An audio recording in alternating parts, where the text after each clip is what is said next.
Hello, this is Mesa, and today I'll be presenting on the concept of mimesis in classical aesthetic, especially in the philosophy of Plato.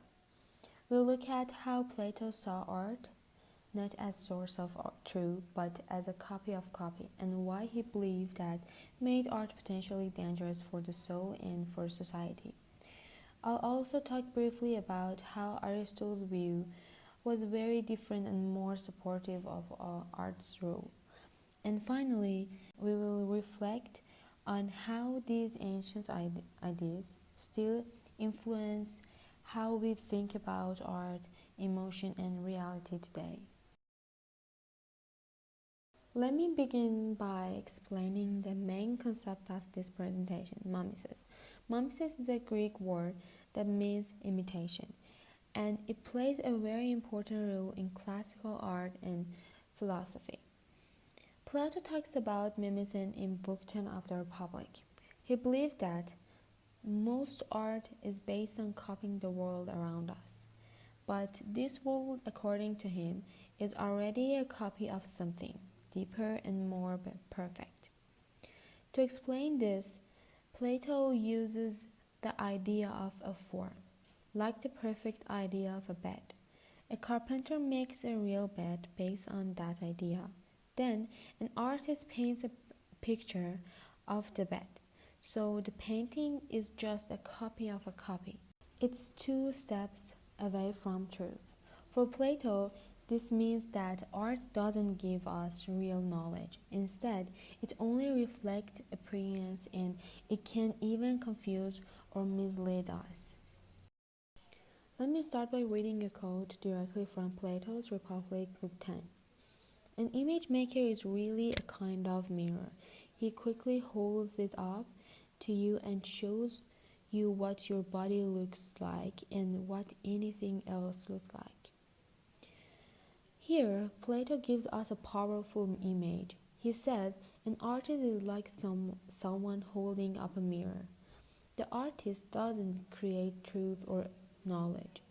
They just reflect appearance, what things look like, not what they truly are. On the right, you can see Plato's three levels: the form of idea, bed, the physical object, or the physical bed we use in everyday life, and finally the painting of a bed, which is just an imitation of that physical object. According to Plato, the more we rely on art to understand the world, the further we moved from truth. This is why he criticizes art, not because it's not beautiful, but because it distracts us from reality. In Book 10 of the Republic, Plato explains that art is a third-level imitation. He says reality comes in three levels.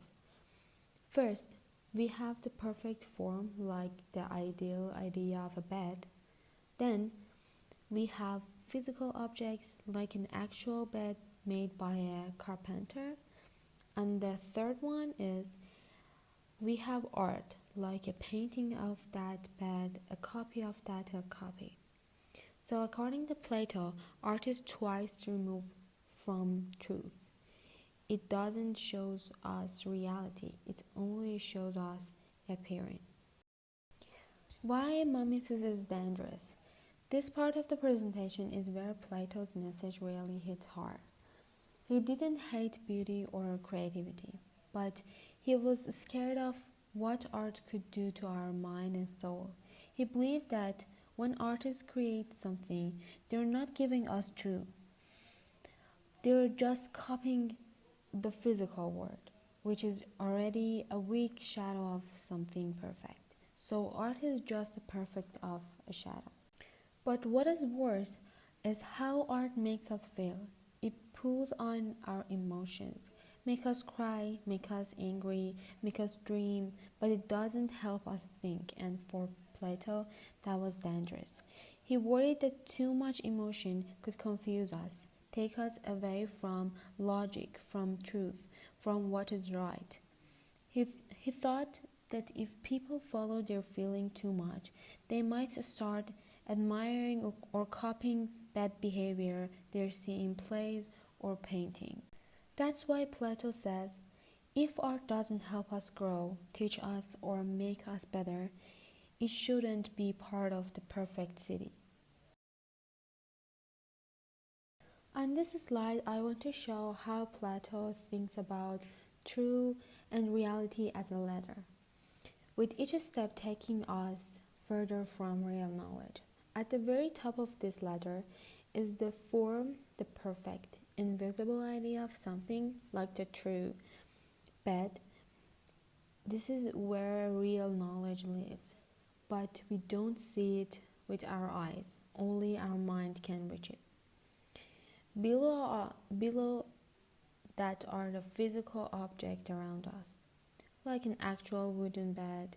These are useful but still just a shadow of perfect form. Then, at the very bottom, is art like a painting of a bed.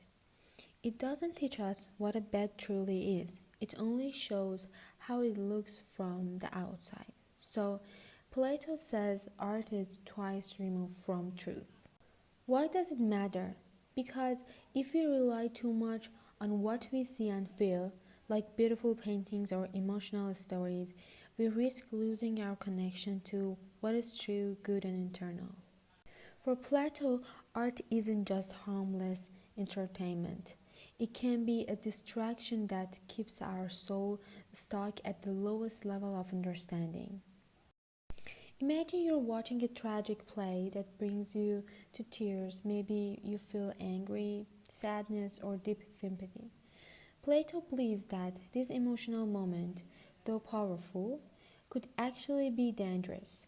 Why? Because when we're overwhelmed by emotion, we stop thinking clearly.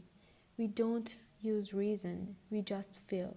And for Plato, that's a problem. He believed that a good and fair society must be built on truth, logic, and self-control. He didn't say emotional were bad, but he thought that certain kind of art, especially emotional poetry and drama, could pull us away from truth. It could make people admire the wrong behavior, follow false desire, or lose their sense of right and wrong. That's why in the Republic, Plato even says that some type of art should be banned from his perfect city, because art isn't just entertainment. It can shape how we think, how we feel, and who we become. Now I'm gonna briefly talk about Aristotle and how different his view of art was compared to Plato. Aristotle believed that imitation is something natural. We all do. It's as a children to learn about the world.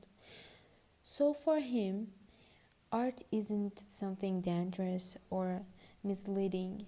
It actually helps us understand life better. He also believed that art can help us deal with strong emotions. For example, when we watch a sad story, we might cry, but afterward we feel better. That's what he called catharsis, or emotional cleansing.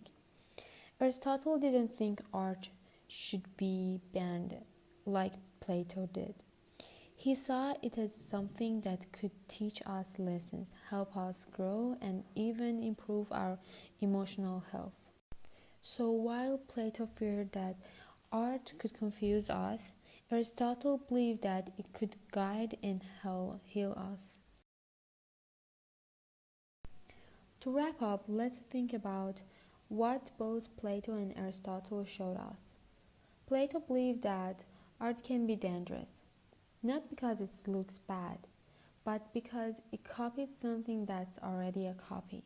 So, in his view, art takes us further from truth. He also worried that art plays too much with our emotion, and instead of helping us think clearly, it can focus us and even push us toward bad behavior, especially young people who are still learning right from wrong. Aristotle, though, saw art differently. He thought imitation was a natural part of how we learn. For him, art can help us understand our feelings and even heal us. Watching a tragedy, for example, lets us feel emotions like fear or sadness and then release them. That process is called catharsis, and Aristotle believed it was healthy for the soul. Even today, their ideas still matter. We still ask, does art teach us truth, or can it something mislead us? Some people are still concerned about what message art gives, while others believe art helps us grow, connect, and see the world in a new way. So, whether we agree with Plato or Aristotle, one thing is clear: art has power, and how we use that power as artists or as viewers really matters. Do they imitate or transfer reality? Here are some artworks to think about. Plato might say that these just imitate life and play with our feelings, especially ones like the Wrath of the Medusa, which is emotional and dramatic. But we can also ask, do these artworks do more than imitate? For example, the death of Socrates isn't just copying reality. It tells a deeper story about courage, reason, and choice. The Greek tragedy Mask reminds us how performance has always used big emotion to affect the audience, just like Plato warned, but Aristotle might say it helps people feel things safely and understand life better. So, do these works mislead us or help us grow? That's the key question. Thank you so much for listening to my presentation. I hope it gave you a better understanding of how two of the most famous thinkers in history, Plato and Aristotle, thought about art, emotion, and truth. If you have any questions or thoughts, I would be happy to hear them. Thank you.